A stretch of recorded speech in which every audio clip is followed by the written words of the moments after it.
Welcome back to the show, Tessa. Great to see you today. You know what? We're gonna skip all the little small talk. We're gonna go right into our show sponsors because we got a fantastic guest on today, and I want to get as much of Sam's time as possible. So, shout out to our sponsors: IEB, Inspector Empire Builder. The latest thing we're talking about right now is the Fall Mastermind. It's coming up at the very beginning of November. We got November 4th and 5th is the Fall Mastermind. It's happening in Palm Harbor, Florida. And it's going to be a whole bunch of home inspection company owners getting together to mastermind and talk about what's working, what's not. And it's going to be a planning session for 2026. This is going to be your blueprint for what you're going to be doing all throughout the rest of the year. So if you're at all interested in this, check it out. You go to the IEB website. I will have a link to them in our show notes, and I hope to see you there. Don't know if I'm going yet or not this year, but these are always fantastic masterminds. So love the folks at IEB. Tessa, I want to turn it over to you because you found our guest today, and you got a whole series lined up that I cannot wait for. And we're already, it feels like we're already well into the show. We could not stop chatting before I even hit record, and I just had to stop us. I'm like, this is gold. We need this recorded. So Tessa, please introduce our guest. Oh my gosh, I am so excited and honored that we have Sam Rashkin on our podcast today. So he's had a huge impact on how homes are built and how they're understood. I had the honor of meeting him for the first time at the EBA conference that was in St. Paul a few weeks ago, and was just blown away. I haven't had the opportunity to hear him in person before. Sam, I know your work. I've heard about you for years, but I was just blown away by your presentation. And I said, we have to have you on the podcast. So thank you so much for coming on the podcast. I'll do my best to do a quick little intro for our audience here. So if you've ever heard of Energy Star for Homes or Zero Energy Ready Home Program, then you've seen Sam's influence.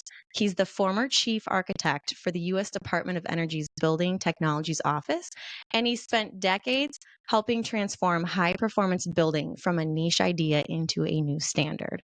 And what's great about Sam is that he doesn't just talk theory, he connects the dots between building science, design, and real-world experience of living in a home. And we're really excited to dig into his journey and hear his take on where the housing industry is headed next. So, Sam, thank you for coming on the show. It's great to have you on. Welcome. Be with you, Tessa and Reuben. So look forward to our conversation.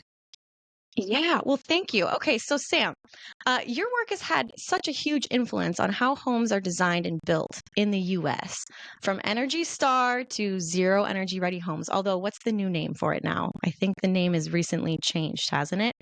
Now, energy efficient home. It's hard. Okay. So if Zero Energy Ready Home is energy efficient home as a descriptor, what is Energy Star home? Isn't that also an energy efficient home?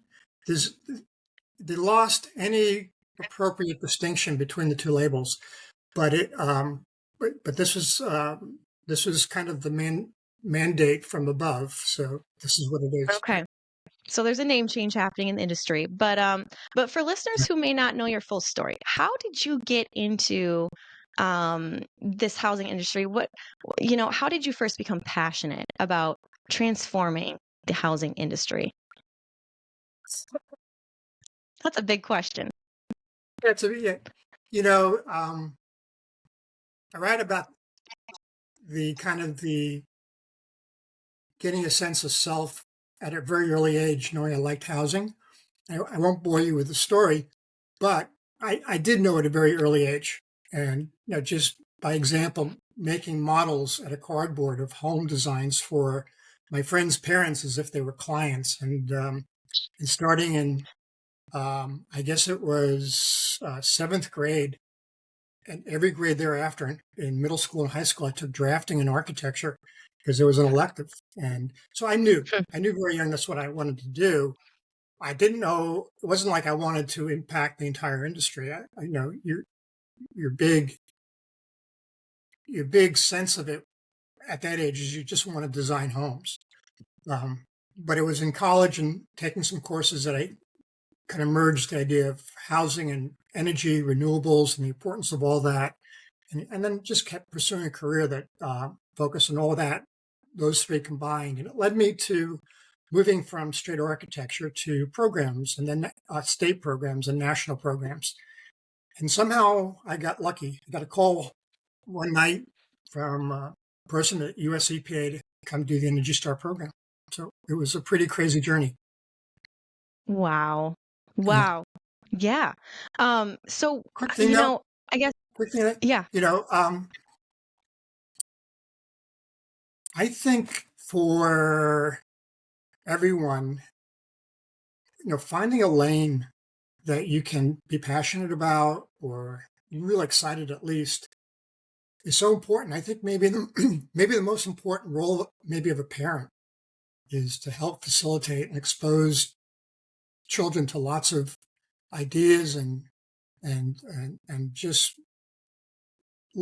way things are outside of in the bigger work environment and so forth, because it's such a lucky guess, I think, for so many. And Mhm. I watch so many people struggle to find a lane. But once you find a lane, life gets a lot easier. Mm. Yeah, agreed. I was going to say, Sam, it's clear that this is a passion of yours, and you shared a story during the conference, during your session about I think you having this epiphany moment when was it your child or your grandchild asked you a specific question about why Yeah, you do I think I something. mentioned that I had a condition that I always had to work on managing. Anytime I take a walk around my neighborhood or any place we visit, if I see non-biodegradable garbage on the ground, I have to pick it up and carry it to a trash can or whatever. So yeah, we were at a beach, and I should mention this really annoys my wife. So we're on the beach on vacation. I saw some really annoying stuff in the sand, so I knelt down to pretend to kind of fix my sandals and let my wife and kids get ahead. And then when they were ahead, I picked up some, glass or garbage or plastic, whatever it was. And my daughter turns around and sees me and says, "What are you doing?" And I basically just said nothing. And she said, "No, what are you doing?" I said, "Okay, look, I'm picking up some garbage, but don't tell mom. She'll be really annoyed. She knows I have this condition and I haven't figured out how to manage it." And she says, "Well, why do you do it?" And I said, "Because I pick it up." And she says, "No, why do you do it?" And you have to recognize she studied counseling and guidance. She works at a university as an advisor for students. She was not going to let it go. When I realized that I was lost and that she needed an answer, I had to figure one out. And I just blurted out, "I guess I do this because I think I realize I have a power to leave a place better because I'm here." I just blurted that out. And it just shocked me because I started thinking about everything I've done in my life is, even designing a house, that piece of property be better because you were there and you configured that hopefully in a really thoughtful, great way, working on the environment, climate issues, making making housing as an entire industry better. Everything is about trying to make something better just because you're there. Purpose, right? And if you look Mm, at the blue zones where people live to 100, they're happy, they're healthy. Probably mm, purpose maybe one of the most single biggest of the four factors that I think are attributed to such long, healthy lives. So I realized I had purpose. mm, That was the epiphany because I didn't think about it till my daughter just would not let it go. She wanted a real answer, not I'm just picking up garbage. And so that was the epiphany moment you mentioned I referenced because I like speaking to that, not because it's special. It's just that isn't it important all of us understand that purpose that we I, feel? And mm. I didn't know we were going to go down this path with Sam, but I love this. Absolutely love it. And I got to ask you real quickly, Sam, have you yeah. read the book Drive by Daniel Pink? No, I read his other book. He's written so many books. I've Yeah. read other ones, not that one. delightful author, but one of my favorite books of all time is Drive by Daniel Pink. And I mean, the 10-second version of this, it's about what motivates us, and it's not money. There's three things: autonomy, being able to work on your own; mastery, being really good at something; and then the third one, it's what you're talking about right now: purpose. Passion. Purpose. Those are Passion, the three purpose, things: yeah. autonomy, mastery, and purpose. That's what By the way, drives. another book he wrote, To Sell Is Human, Yes. was my Bible for when I was working in Energy Star. I had to figure out how to sell our program. So he's a great author on many fronts. But that's great. Those are three great ones, right? Yeah. Love it. Love it. Yeah. All right. I know we're I not knew here you to guys talk would fall about in love. life philosophy and what drives us, but had to touch on that. Yeah. Well, it's all her fault. She asked that question. Yeah. Yeah. Well, it's clear, Sam, you've made a huge impact in this industry, and it's driven from somewhere. You clearly care about it. And, you know, I think your presentation was full of lots of very insightful information. And one of the things I kind of want to dive into, we've got these goals of where we want the housing industry to go and where it needs to go. Um, Things in the past that we've done in the building industry have not been working out for us. So, you said before that the housing in the US is, quote, broken. And for those who may not be familiar with what you mean by that, how would you define what's actually broken and what's at the root of those problems? Okay. I guess it really got broken in the last 20 years. About 20 years ago, probably 70 or 80 of the 100 biggest metro areas, the median price to median income ratio was about 3. Now it's at 5.3 for about 70 or 80 of the biggest metro areas. Or no, on average for the entire country, the median price of median income is 5.3. And for like 20 or 30 or 40 of the biggest, we're moving towards 10, 11, 12. We have a disconnect between the price of the product and the purchasing power of the consumer, their median household income. It is so broken that I consider the industry a house of cards. When a consumer can't afford the product, something gives. Usually it's called a correction. And the reason this is so troublesome to me is because I see how much pain everyone's in. And when I look at all the polarization in the country and I look at how people vote and what they do, I think there's a massive amount of people in real pain. Again, we can mention the statistics that tell us people are house poor. 2/3 are living paycheck to paycheck. They aren't saving anything on a monthly basis. Like Wait, 40% of households cannot even take on a two-thirds of $400 expense two-thirds without of homeowners, you're saying? households. Yeah. Okay. Wow. Yeah. Okay. Yeah. And then you look at the credit debt, car loan, car delinquency rates, the foreclosure rates, and then what's happened is that with this price income disconnect, we have a huge segment of the demographic that has been devastated. Everyone who's like, oh, millennials are right at the fringe of it, but everyone younger than a millennial is hammered. They came into a market where the incomes have been almost flat, but housing's gone up like 3x. So what are they supposed to do? And it's not even that good a story. It's worse because not only has the price of housing gone up 3x, property taxes, home insurance premiums have gone up exponentially. The cost of energy, every cost of living in that house, internet, all the fees that come with a house. They don't see a path. They don't see even a way for them to have anywhere near the access to the American dream that everyone older than them had an easier access to.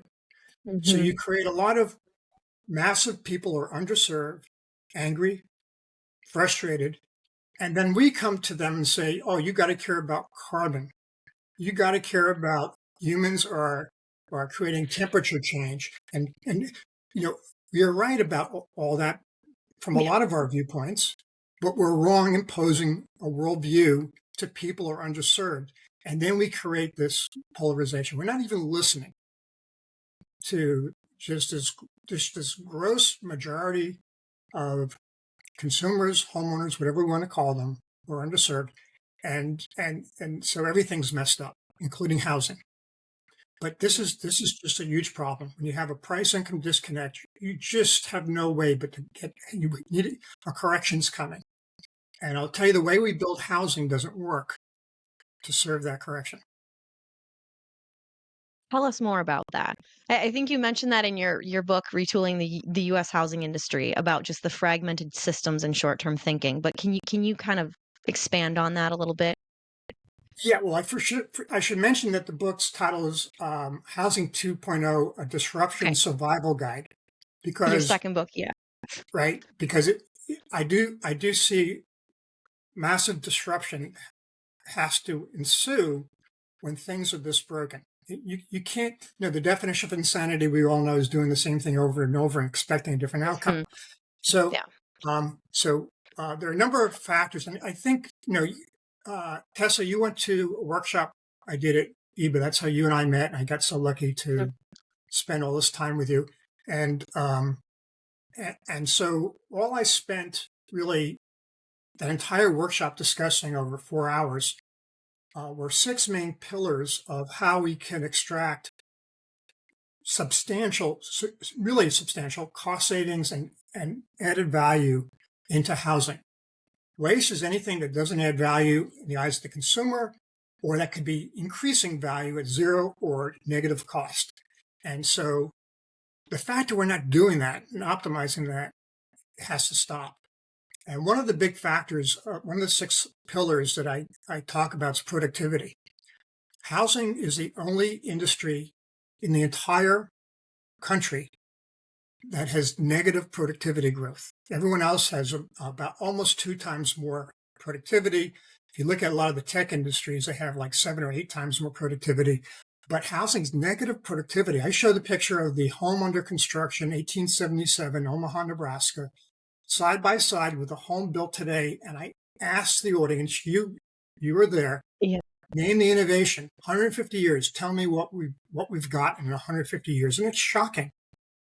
It's absolutely shocking how little So just innovation there is. yeah, you And we picture a think that we stick can frame keep house with a guy hanging off one of the rafters and, the old picture, and then you fast forward and it's the exact same scene, and there's a littered job site with debris and it's just a mess. We're doing it the same way 150 years later. way too much wood, nothing's more efficient. The only things we can point to maybe are things that haven't made the product better, just a little bit cheaper, or attempt to make it cheaper. Engineered lumber instead of dimensional lumber. We have better Yep. connectors and power tools.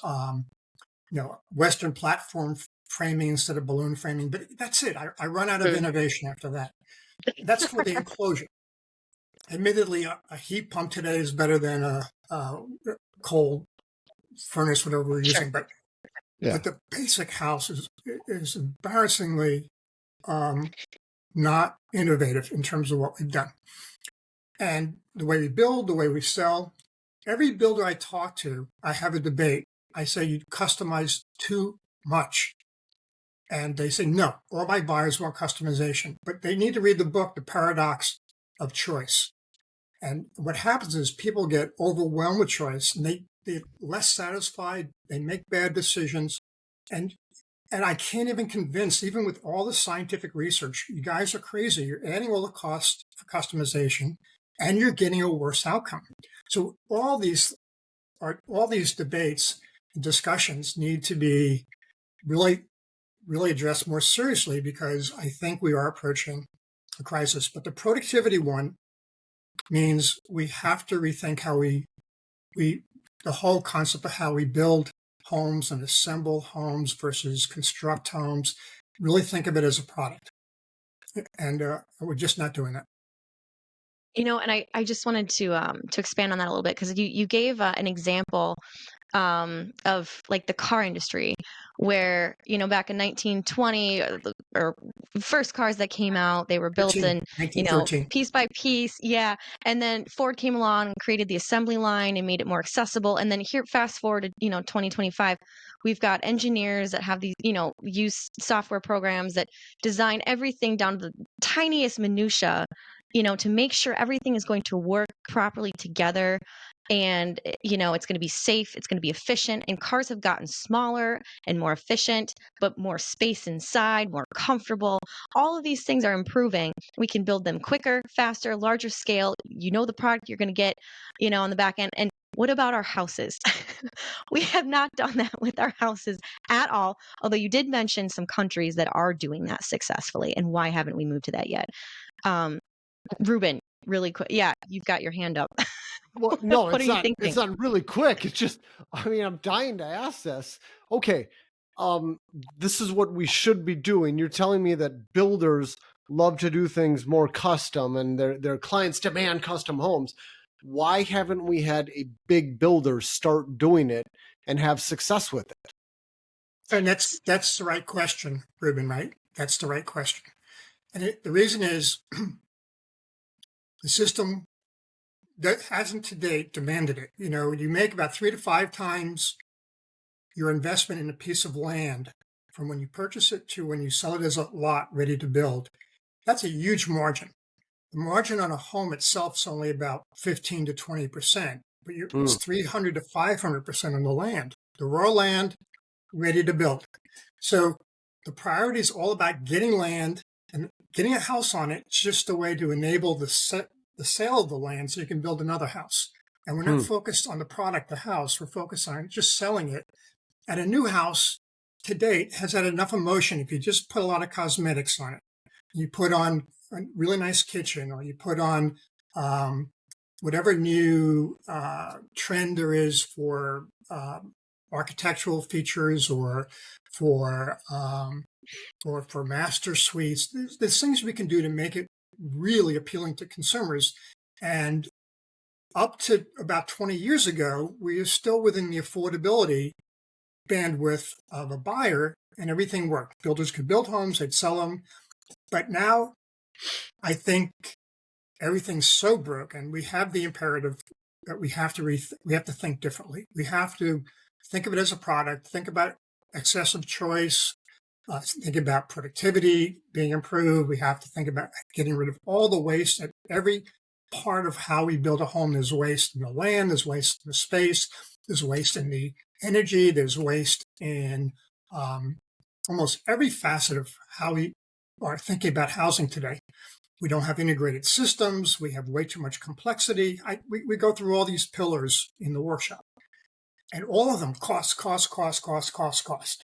And if we approach as a product and engineer it, as Tessa just said, more thinking like this is a car product, and we're going to make a product that's completely optimized, you would kill in the marketplace.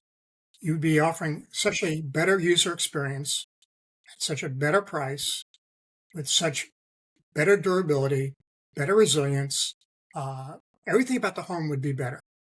And one of the principles for me about how do you get change that I think is very powerful came from a book Chip and Dan Heath wrote called Switch. It's about you build on what's working. And what's working today, you just look across the ocean and go all the way to Sweden, 85% of the homes are built in a factory. Why are 85% of the homes built in a factory in Sweden? Because a consumer would never accept all the compromise and lower quality and poorer design they'd have to with a custom design home than the factory home. Now, how do they get there is because they do things that we don't do here.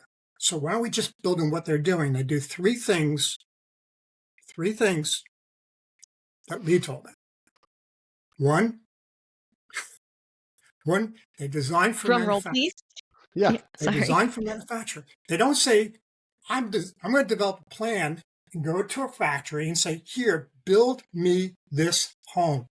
Sure. The plant itself says, here are all these parameters for how our robotics or CNC machines and our production system and our production line works.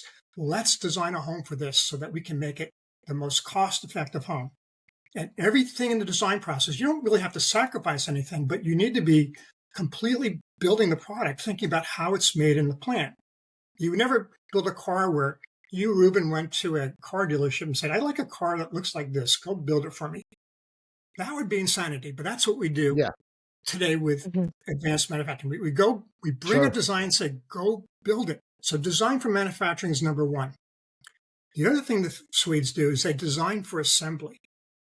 Most off-site plants in the U.S. build panels or boxes or hybrids, whatever they do, and they say, here, builder, you take this and go figure it out.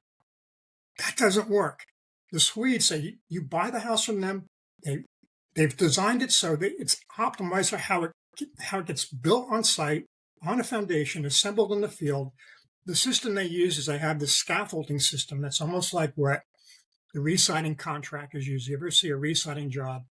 They set up these scaffolds around the whole house because you can work the whole house ergonomically, faster, better, cheaper. That's what they do. They set up the scaffolding systems, the panels drop, everything's set, all the seams are done.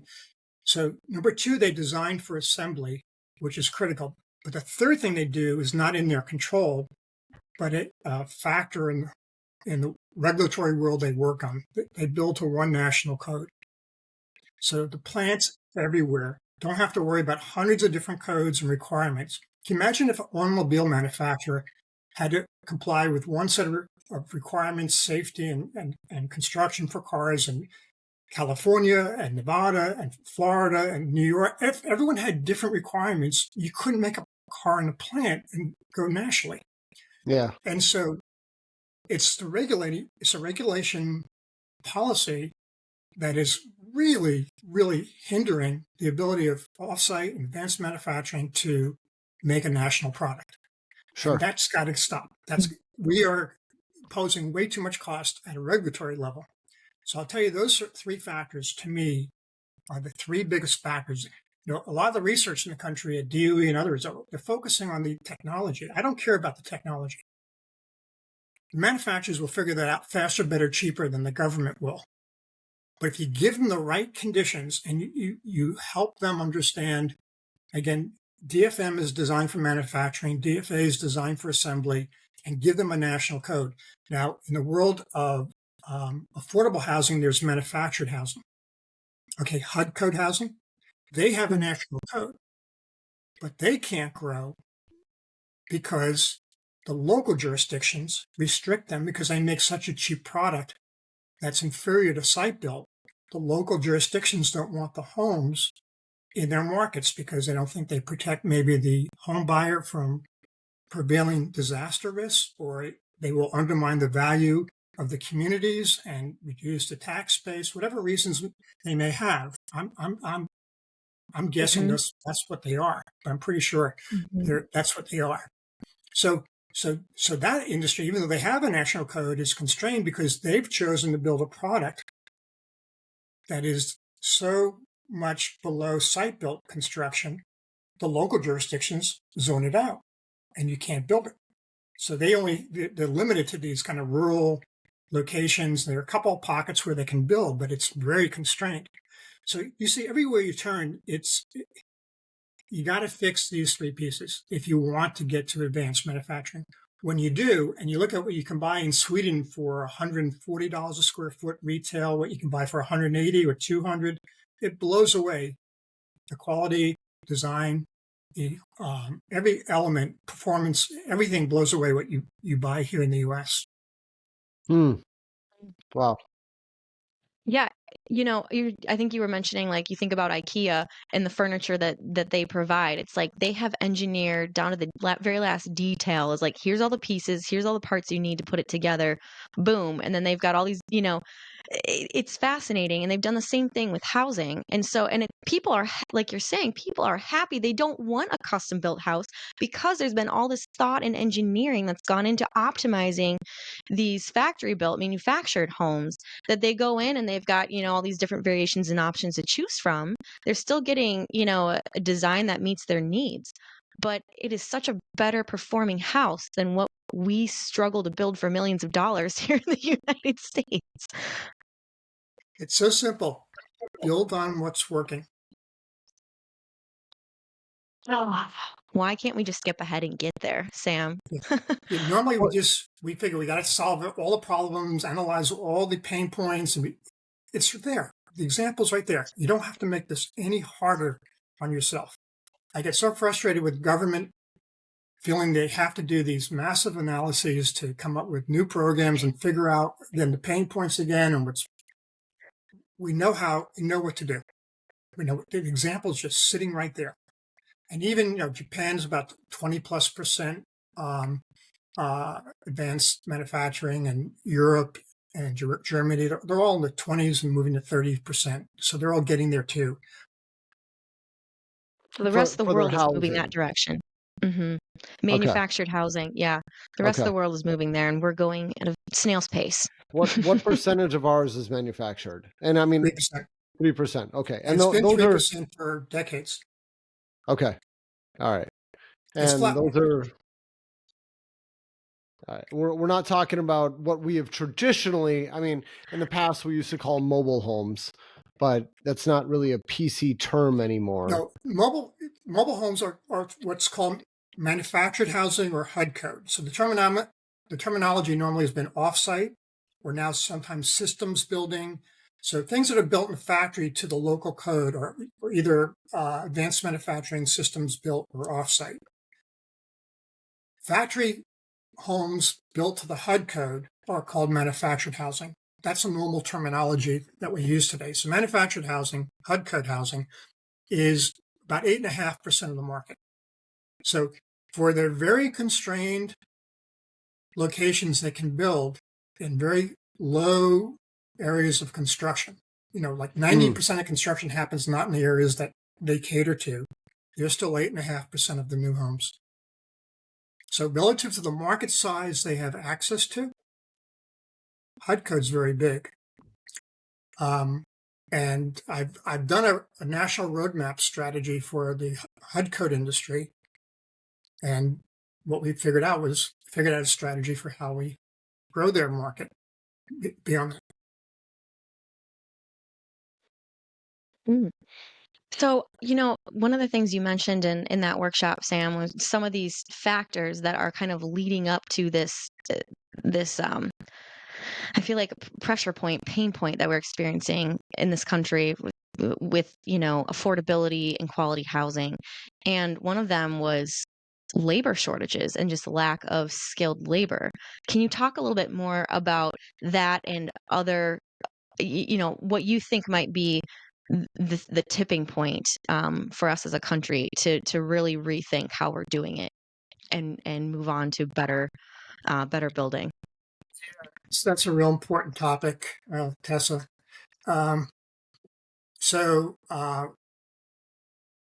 The labor shortage is more than just shortage. It's a shortage of people. It's a shortage of skills, and it's a ever increasing cost because as the supply drops and rates have just really gotten much, much higher.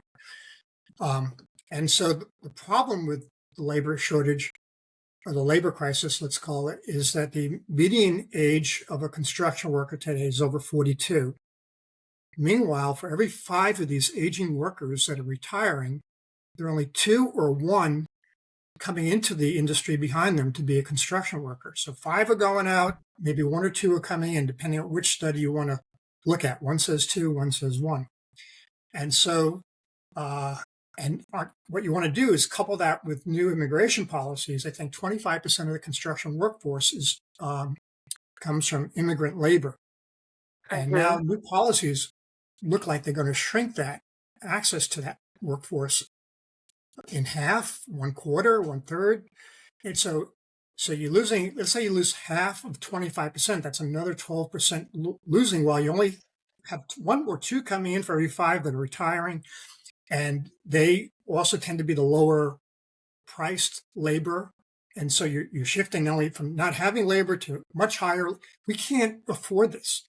That's why, again, we get back to advanced manufacturing, building and plants. It's, the only way you can really attract labor is having work conditions like in a plant, controlled environment, insured job security that's much greater, better, better. Everything's better in a normal work environment in a plant.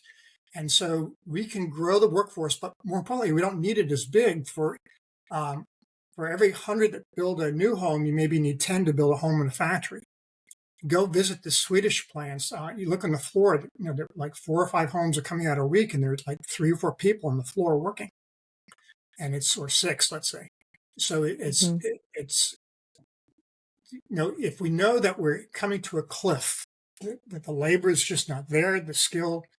And look at what happens in the field. We say we have minimal detail and guidance on the construction documents. Let's say for the heating cooling system, and we expect the heating cooling contractor workforce that arrives on a site that doesn't speak English, that look at these drawings to somehow do a good heating cooling system with ductwork done right and everything done right.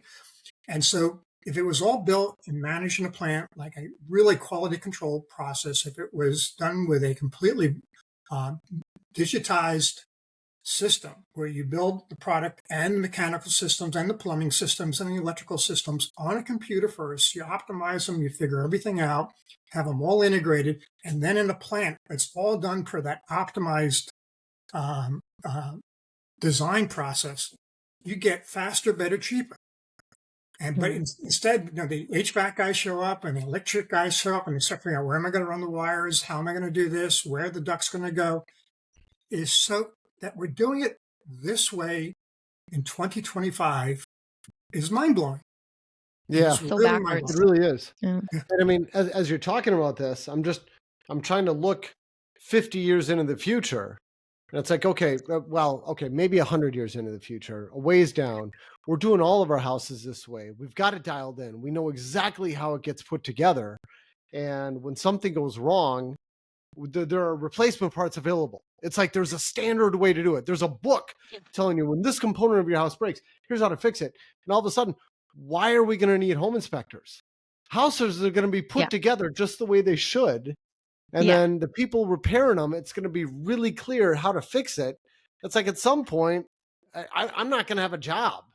There will be no need for it. Well, we can start talking about existing housing. The 90 million single-family attached and detached homes, 85% of them were built before 2000. They're about 70% or more less efficient than the latest codes. We have work at infinitum. No, you're right. You're right. There's a few existing houses out there. But if it had been done this way from the start, I guess my point is there'd be no need for a home inspector. Called me about their replacing the new executive director. I told him I had no interest in running the organization, but I'll give you 3 things you need to do. One was actually design your product for the consumer, not for all you raters, and have these complicated 0 to 100, 200 scores, whatever you're doing. Consumer doesn't understand it. Just make it 1, 2, 3, 4, or 5 stars. Every consumer, we have millions and millions of choices made every day on hundreds and hundreds of products, depending if it's 1, 2, 3, 4, or 5 stars. We emotionally freak out if we saw a 1 or 2 star on a product. We don't even want to touch it. Why are we giving away that emotion for free? We have the emotion. This is, again, build on what's working. Instead, they want a 0 to 100 score and hope to God somehow we can educate a home buyer that, oh, no, I don't want a 35. I want a 46, or I don't want a 56. I want a 42. That's not going to happen. Or the emotion will never be the emotion of moving from a 3-star to a 5-star, or 1-star to a 4-star. So the first thing I said I'd do, I changed the HERS rating from 1 to 5 stars. I said the second thing I would do is pivot to existing homes. That's where you need to have. There's so much opportunity there, and raters have so much skill and value to bring to an existing home. And the more and more new homes, as you were just saying, figure out to start using these inherent quality enclosures, there's less work for them to do. Do I need to inspect what grade insulation's in a SIP wall, a structural insulated panel? Zero value. It's 100% perfect. Do I need to inspect the air leakage in a SIP home? Probably not. Just visually look at some of the seams and you're done. All these things, we get stuck with an institutionalized, this is how we do it, and we don't pivot and keep it, innovating and innovating to what's going on in the world. The third thing I said is just improve the quality control for the industry. There's too much bandwidth between one rater and another rater and another rater. Tighten it up. Make sure that codes and all these other potential big users of HERS ratings can have confidence the quality consistency is probably greater than it is right now. So. Well, Sam, you've said some things. My brain is kind of spinning right now. But not only do you understand the house, the system, and how all these different parts and pieces fit together, the plumbing, the electrical, the framing, all of it, and talking about optimization of that actual house and the system and how we build, but also just thinking about the industry as a whole in terms of a system, from the beginning of the product, what we use, how we use it, who's putting it together, how we put it together, how it's sold, what standard we're building it to. And it's like I don't even know how do we fix this? It feels so broken. How do we fix Yeah, where this do we mess start? that we're in? What's next? Yeah, where do we start? Yeah, and that's right. That's right. That is, that's what leadership's supposed to do is kind of take something daunting and create a roadmap to some future that's better. And that's basically what needs to be done is we need to create that roadmap, but we need everyone around the table. Every time I do a roadmap process, it starts with assembling experts in every stakeholder group affected and saying, what are we going to do? Next month, I'm going to Hawaii to see if we can figure out what to do with their epic housing affordability crisis. So we'll start with the governor's office, work down to the architects and to the legislators and to the unions that are involved. There's so many stakeholders. So we'll have conversations with everybody because it's the only way you can do it. You have to put aside all their interests. The unions don't want to give up, for instance, high-paying work and ensure that their guys get to do. They don't want to, like a factory to replace their guys, for instance. They would fight that. So we have to start first with what do we agree? Do we agree on this is the problem? And can we agree on types of things that need to be done? And then what's the best way to do these things to reduce labor, to increase quality, to reduce cost? Well, just if everyone's working on the same concepts that need to be worked on, we can maybe get past some of the just being completely dominated by just our very tunnel vision of what my own people care about to the bigger, my people can be integrated with a bigger solution. And I think that relates to your point about on a national scale, I think we need a roadmap. And like I said, right now I look at the roadmaps for advanced housing. They're looking at the wrong thing. They're looking at technology. They're looking at what we do to make the plants better. The plants will figure that out. We don't need that. We need those other three things. We need to fix the market so we have one national code. We design for manufacture, for assembly, and so that is, I think it is a big problem. But there's a path, and I know we can fix it. But it starts with getting everyone around the table and getting buy-in that this is not going to be pretty soon.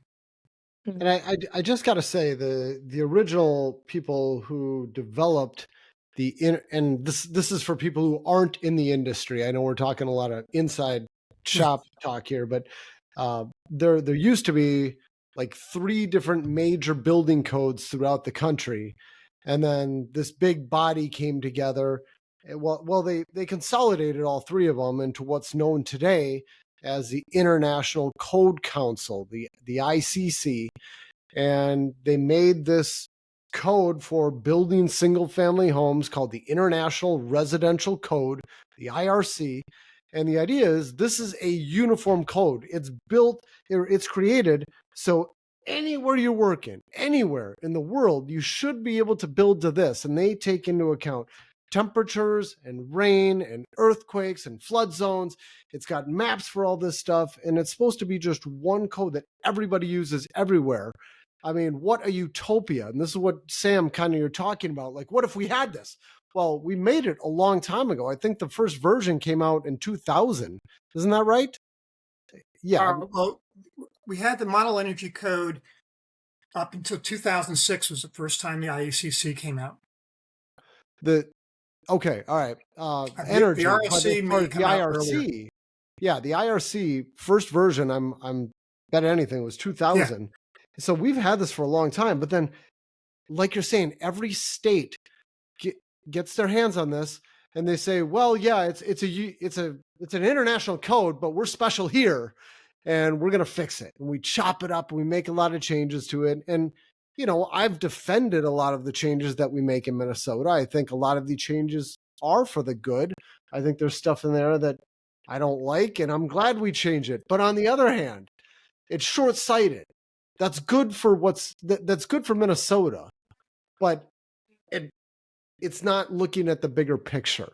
And I think if we could all just get over ourselves and just say, let's use it, it would make everything better as a whole. Would you agree? Is that what you're getting at, Sam? Exactly, okay. Reuben. There are hundreds of the code variations all around the country. My hypothesis is about 80% of all codes, notwithstanding certain climatic or disaster or protection provisions, about 80% of the codes are probably identical. And I'd love to do, I think I proposed doing a cost analysis to say, identify what is the 20% that's different in these codes, notwithstanding you have certain variations for climate. And what is that costing us to have that additional choice? Customization in the code is, because NHB did a study that the average regulatory cost per home is like 90 or 100,000, but they included a lot of things that I wouldn't include in the regulatory costs. But I think they're still probably pushing 80,000 per home. In other words, before you put a shovel in the ground, you spend 80,000 just to get through all the regulatory requirements and permits and environmental submissions and school fees. And so all those things, you're into a house, 80,000, and you can start building. That's your ante, like if you're at a poker game. And it's just too high. But more importantly, is it needed? Is the cost of all this flexibility state by state, jurisdiction by jurisdiction, should that be allowed? And I think we have to first, times are different. We didn't have, first of all, access to advanced manufacturing in 2000 and 2005 to the degree we have today, at least to the types of solutions and advanced manufacturing systems and robotics. And so now that advanced manufacturing, I think, is a really powerful solution, shouldn't we have a code that allows for that? And the other thing is, do we need this many climate zones? Now, California as a single state has 16 different climate zones. Insanity.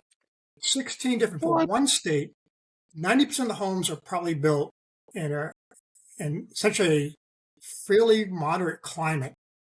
You can have one code for all of them. Even the IECC climate maps have 8 zones, but you have an A and B, so you wind up with 16 different climate zones, depending if you're humid or not humid. Whereas the national code for the manufactured housing HUD code industry has 3 climate zones for the entire nation. Right. The other thing that happens that's really interesting is that a lot of this variation is just so places where we build half of 1% of the homes, you have a climate requirements. We have a lot of complications to accommodate some very small levels of construction that happen in parts of the country where they have all these complications of different climate zones. So I think we can get it down to 1 to 3 climate zones, have really recommendations what to do for when it gets really cold. Probably this is what you should do.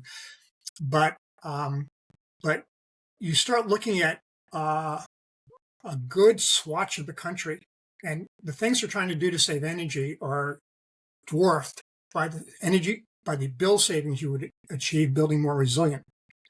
The average home insurance premium in Metro Miami is about over $22,000. So we're pushing $2,000 a month as your insurance premium. That's Nationally, crazy. we're at 2,600 or 2,700 is becoming the national average premium.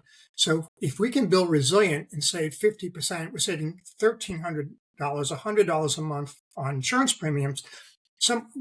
And more importantly, when you look at these devastated outcomes after a major event, and you realize in, let's say, the Palisades, tens of thousands of homes are going into landfill, and the landfill content of those homes is really toxic.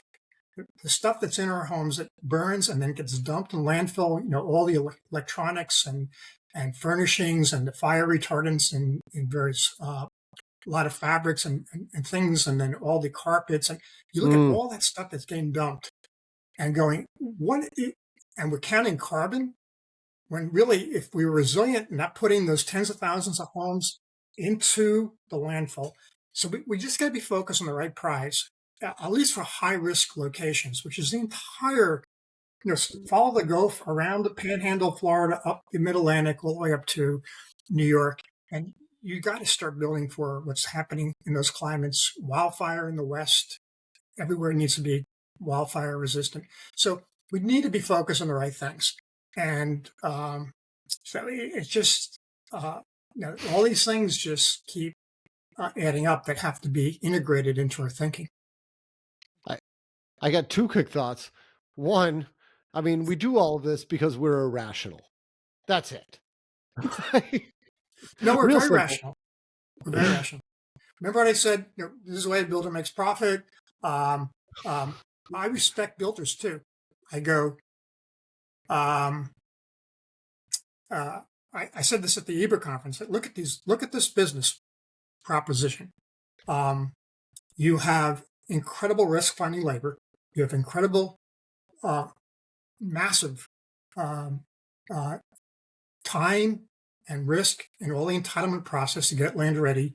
You have all these supply chain issues that happen over time.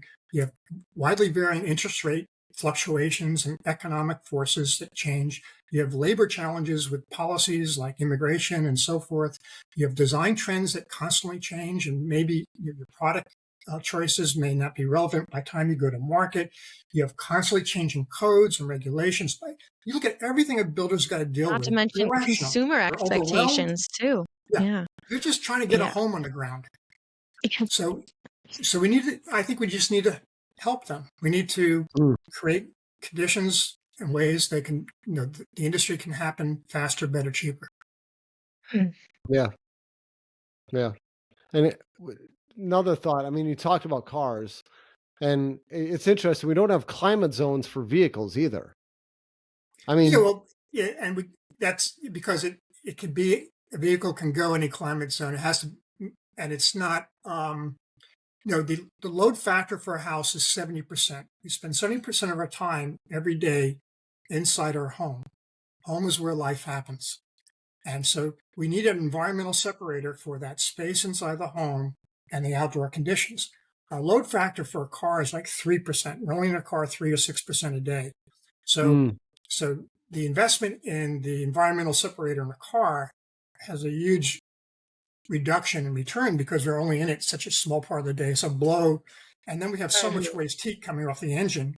It's almost no cost for heating in cold climates, and air conditioning systems keep getting more efficient. So, and the glass that we use has got better UV resistance and solar heat gain coefficients, and so the cars work. But I still submit we're way too granular with what we're trying to do with the climate requirements. We're just we're asking a third of $1 trillion industry to be ultra efficient and ultra lean, but our regulations and even the Energy Star programs and government programs are not ultra lean and not ultra efficient. We're not doing what we're asking the industry to do. We're way too complex. We're way too costly. Way too much a process, and we're not optimizing. So it's just hypocritical. We're not walking the talk and saying we need to be better building homes to be ultra lean, ultra efficient, but programs, codes, regulations, we don't have to be. Sure. Sam, I love having conversations with you and hearing your perspectives on things, because you're someone who shifts my whole way of thinking. It's like, Reuben, you said we're just not being rational. It's like, well, what's interesting? It's like your perspective in first grade of the world is rational for what you've experienced and what you do and who you know. But then you grow up and you get into high school and your world gets bigger and you learn more. And then you go to college or trade school, or you start living in the real world and you learn more and your picture gets bigger. And life keeps going. We keep growing. And your perspective shifts, I think, with time and with age and experience and wisdom. And you do that for me, but with the housing industry, I feel like it's like I know what I know, but I don't know a lot. And when I talk to someone like you kind of blow my mind. It's like, these are all the things, that we focus on. And we've got all these, these policies and push towards energy efficiency and reducing carbon. These are all great things. But then let's take a step back and let's just say, like, we can't even figure out how to build affordable housing quickly. Like, we've got a housing crisis. Are we thinking about the right things and asking the right questions and focusing on and the phrase, as a home inspector, we talk about this with training home inspectors. It's like, you can walk through a house and you can try and check off all these little boxes for all these little things that you're looking for, minutia of defects, but do not miss, what is the saying, the forest for the trees? Yeah. Like, Yeah. if you're walking through and you're commenting on these little tiny defects, like doors aren't opening and closing properly and whatever, but you like miss the fact that there's like,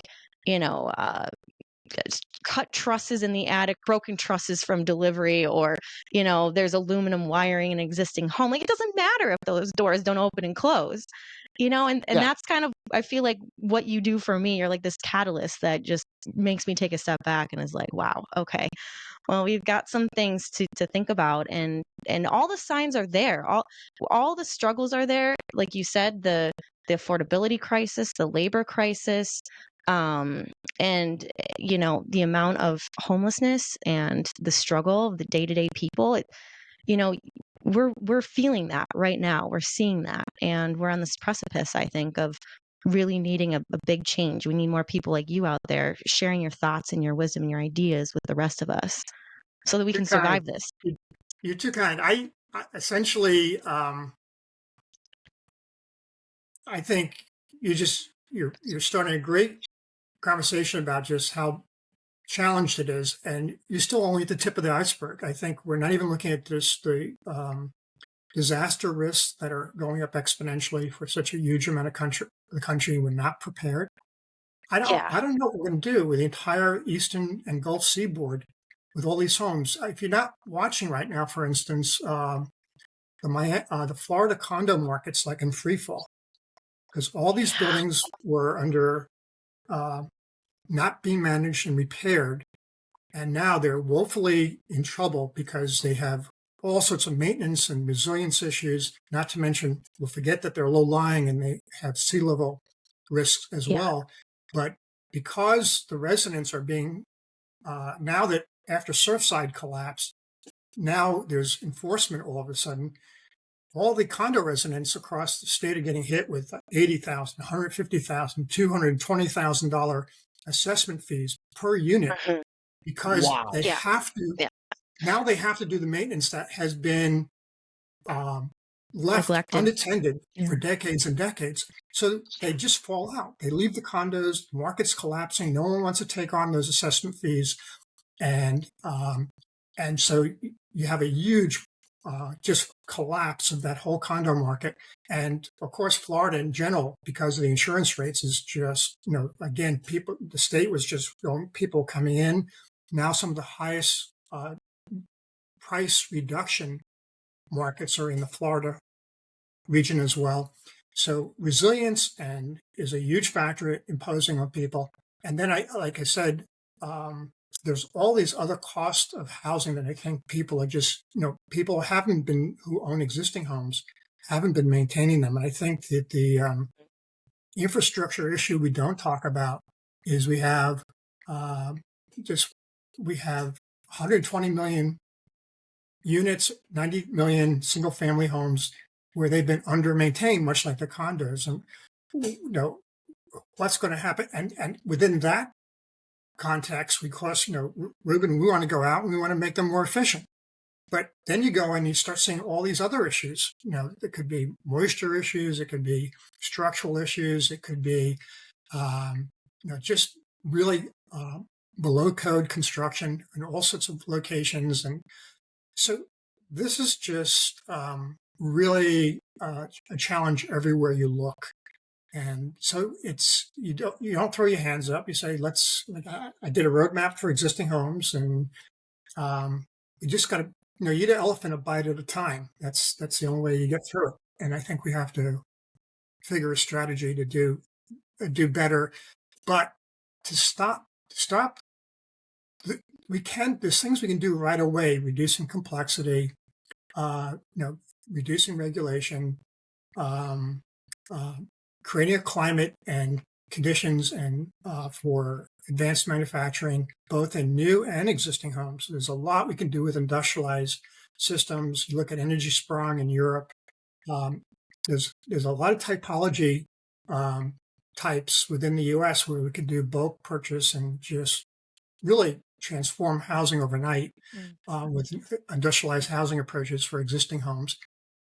So there's just so much, and I think the thing to do is be excited about the opportunity and start identifying low-hanging fruit, how to get points on the board early, some early wins.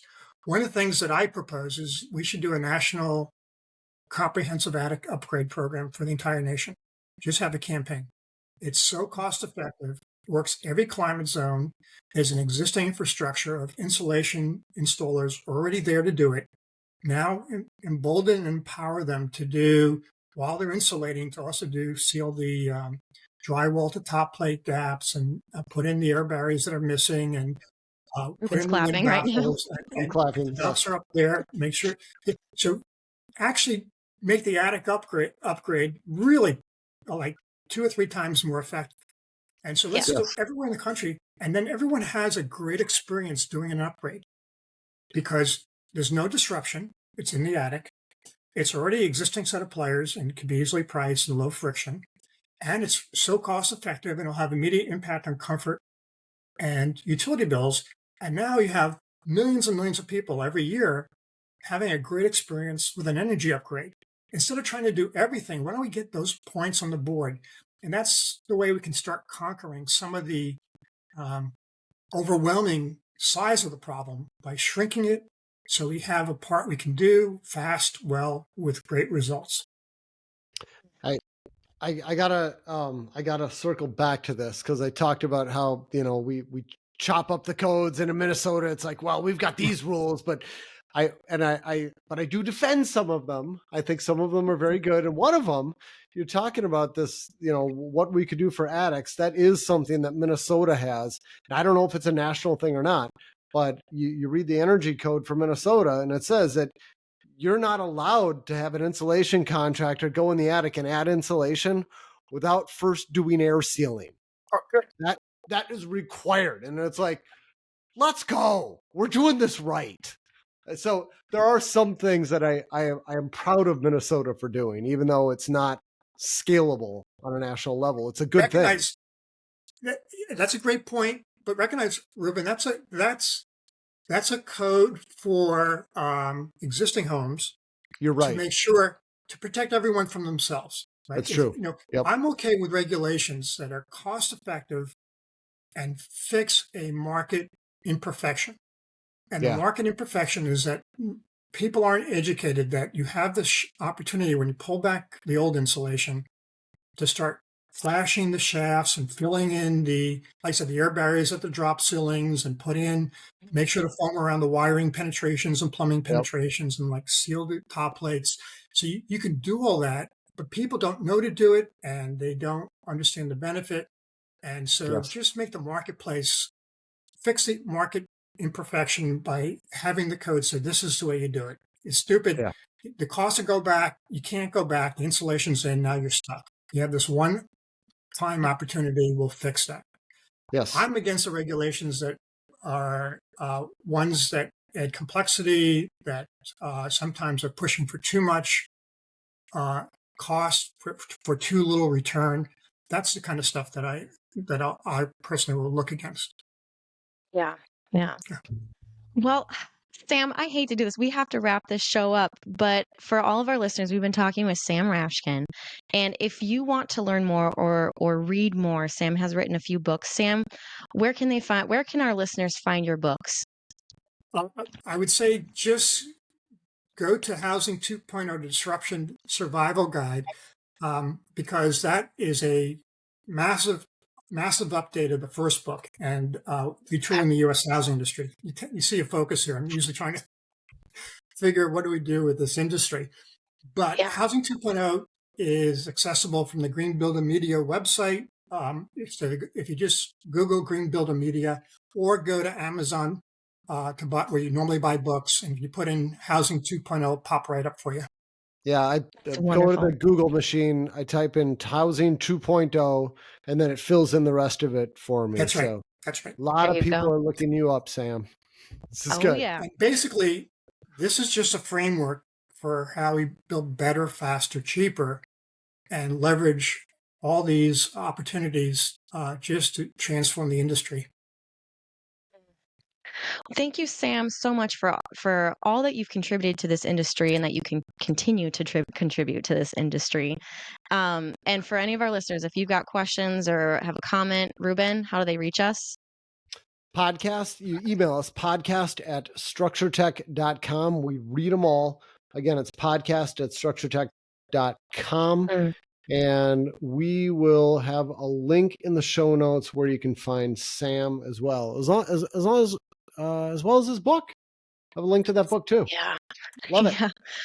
Sam, thank you so much again. This has been just such an honor, and it's been so fun having this discussion with you. We should definitely have you back on. If you've got more time in the future, we could keep going. Yes. It's always a treat to reconnect. Tessa, what a treat, Reuben, to make a connection. Thank you all. And it was a great time.